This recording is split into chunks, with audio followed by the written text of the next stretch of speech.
What's going on, boys? It's Tufak, and I just finished collecting my first inventory of bloodwood sap. I just figured out the woodcutting method, and I gotta say, this shit is freaking busted. Seeker arrows, if you don't know, are just absolutely disgusting. You can turn any arrows into seeker arrows. It's a lot slower if you're converting existing arrows, but if you make new arrows, it's pretty reasonable how many you can get an hour. I imagine they'll eventually change how many you get when you convert the arrows, but that's a story for another day. Today, I'm going to show you how to do this method and anything you need to know if you want to get your hands on a bunch of seeker arrows.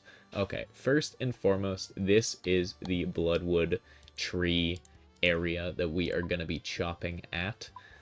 It is the actual hunting ground down here. It is just south of the Vampirium. If you don't know, there is a bank chest that you can build here. It takes a couple of Chipronical bars, a couple of ironwood planks, and a magic stone. Costs a million GP, but it's not too bad. Has some of the sailing resources, so hidden sailing level behind the bank chest if you haven't built that yet on your Iron Man. But there is also a shortcut here. If you don't have the shortcut already, which you cannot access it from this side, you have to go the long way once. You're going to run all the way over here, follow the path. There's bugs, there's bees, there's freaking deer that will maul you. It hurts, but you don't need food or anything. I just walked over, took some damage, and I was fine. And then when you get here, you're going to climb up this agility shortcut. And then there's just a little rubble on this side of the shortcut here, which you need to mine with a pickaxe. That's why I brought a pickaxe with me for this first inventory. And then that gets you access to the shortcut, which will make your trip here much quicker. And so we did time the two fastest ways to bank, being the agility shortcut, just running back and just teleporting to Castle Draken.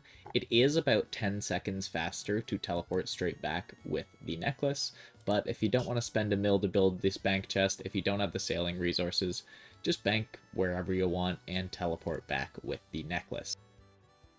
So you want to chop the bloodwood trees.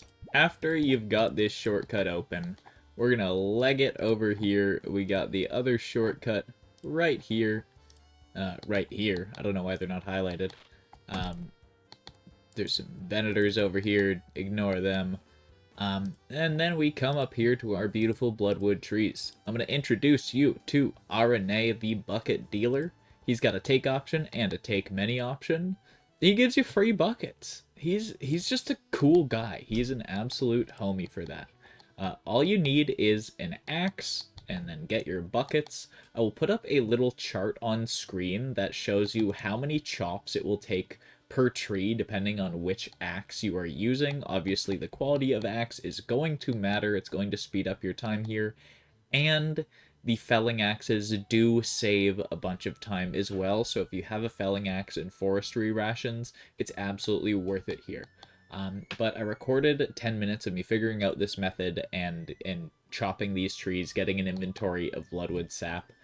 I was getting about 175, 180 KXP per hour when I was kind of doing it focused, when I was in a good groove. So I imagine with a crystal felling axe, you can get over 200 KXP per hour here. Like, that is absolutely bonkers for woodcutting. To explain it quickly, there is just the simple mechanic of you place down your sap, and then your character has to pull back the axe for every chop. You can click it once, and then again slowly per chop, or you can click it twice in a game tick, and then chop on the next game tick.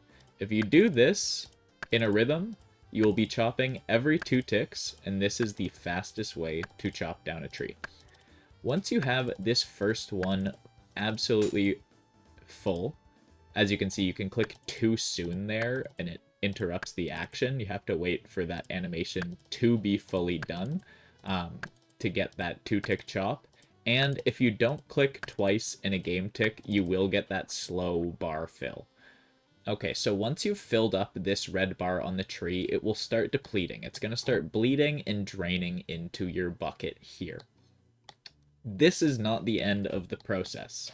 Once you are done, or once this bar is done draining, you're going to need to tap it again. As you can see, you get a big XP drop every time you do this. So you're not going to stand here and just do this. You are going to start the next tree.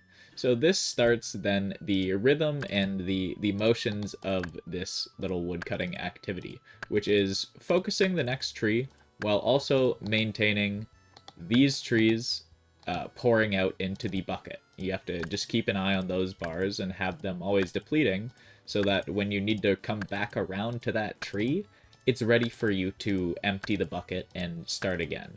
I will say, after the 10-minute recording, you kind of have to be pretty on it. You have to be somewhat paying attention. Once you get into the rotation of all 3 trees, you have to be fairly on it to have a tree ready with no downtime of draining.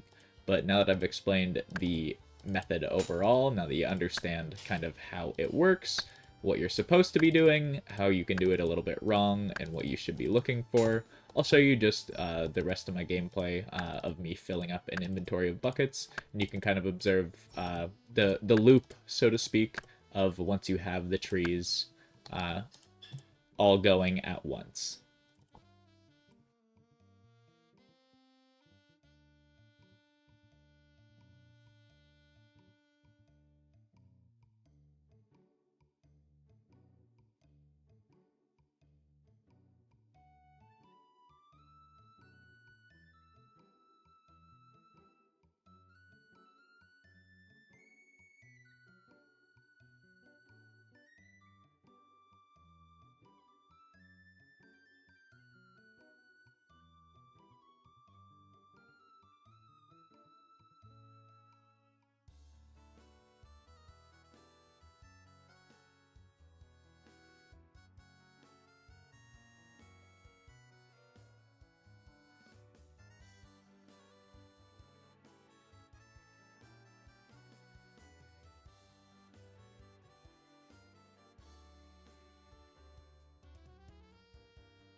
Okay, and now that we have obtained some sap, you must be wondering, how the hell do I make my seeker arrows? Now you have two options, and one of them is going to disappoint you greatly. Okay? So, the first option is to coat a log in the sap. Redwood is obviously the best. You're going to get more arrow shafts depending on the tier of log. If you chop up a redwood, you are going to get 105 seeker arrow shafts. So remember this number, 105. Now, this being said, you then have to go through the whole process of fletching them all, which, not great, but, you know, it's something. You still get the normal amount of XP, but you have to fletch them. It takes a little bit extra time, but you get 105 per sap. We have 105 Seeking Dragon Arrows. How many do you think we're going to get when we use this sap on the stack? Are we going to get 50? Is it going to be half? Are we going to get 30 maybe? Is it going to be a third? No, you get 15. It is 7 times slower to convert existing arrows into seeker arrows. Do with that information what you will. My recommendation is avoid converting existing arrows for now, because Jagex will probably change this. I see people really freaking out about this, even though they did say prior to them coming out that it would be slower and less efficient to convert existing arrows. However, I just think this is a bad design choice. I think this is just a stupid design choice, so hopefully they increase the number to be, like, at least somewhat reasonable. Like, half would maybe be fair. I don't know. But that is how you make the seeker arrows. I hope you've enjoyed this video. I hope you've learned something. I hope this has been helpful. I know I am going to be doing a bunch of this woodcutting method. I gained like about 100k XP in just like 25 minutes screwing around over there. Like that was just disgusting. Like maybe 90k XP. So let me know down below what the peak XP per hour is you guys end up getting with your felling axes. That would be good to know. And it appears this is going to be a slow process. If you want a massive stack of Seeker arrows on your Iron Man, it's going to be a grind. It's going to take some time, but if you do it the right way, if you make new arrows, hopefully it won't be as much of a grind as it could be otherwise. I know I'm going to be back in the Amethyst Mines getting some new arrow tips, and we are probably going to be doing a ton of this woodcutting method, because it is just disgusting XP. I am so pleased.